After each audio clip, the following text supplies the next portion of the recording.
Senator Patrick. Thank you, Mr President. My question is to the Leader of the Government representing the Treasurer.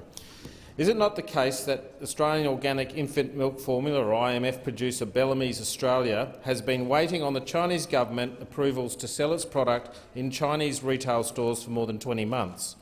Is it not the case that the Chinese government announced in June new rules to further tighten the sale of overseas IMF while encouraging Chinese companies to buy out foreign IMF producers?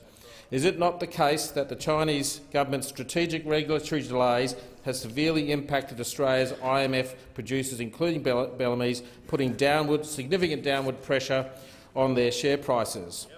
Is it not the case that the Chinese company Menu Dairy Company Limited, the company now seeking to acquire Bellamy's, is partly owned and closely linked to China's state-owned COFCO Group? Will the Foreign Investment Review Board and the Treasurer investigate the role of the Chinese government in manipulating market access to support Chinese Senator company Patrick, buyouts? The Minister representing the Treasurer, Senator Cormann. Thank you very much, Mr President. The first point I would make in relation to the broader issue is the government is aware of the announcement by Bellamy's to the ASX.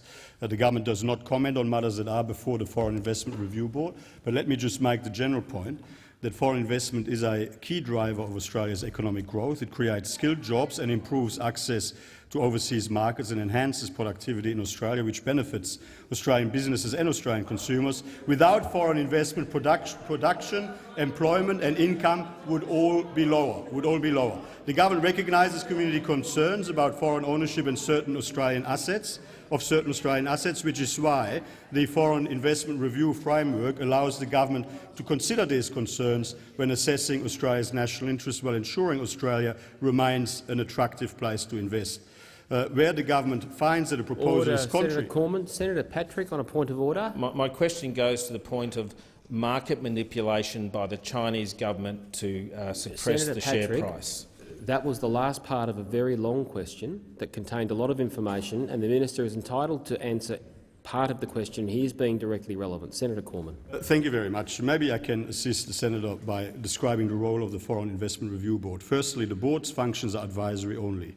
They're responsibility for making decisions on policy and proposals rests with the Treasurer. The role of the Board, including through its Secretariat, is to examine proposed investments in Australia that are subject to the policy, the Foreign Acquisitions and Takeovers Act and supporting legislation, to make recommendations to the Treasurer, advise the Treasurer on the operation of the policy and the Act, foster an awareness and understanding both in Australia and abroad of the policy and the Act, provide guidance to foreign persons and their representatives or agents on the policy and the Act, and monitor and ensure compliance with the policy and the Act, and provide advice to the Treasurer on the policy and related matters. Now, where the government finds that a proposal is contrary to the national interest, it will not receive approval. Significant reforms, of course, to the foreign investment framework came into effect on 1 December 2015, which improved the monitoring of foreign investment, and which means that we're now better able to measure the benefits of foreign investment for all Australians. Senator Patrick, a supplementary question. Thank you, Mr President. Will the Australian government, through ASIC or FIRB, investigate the allegation that the Chinese government has manipulated the Australian stock market in respect of this takeover?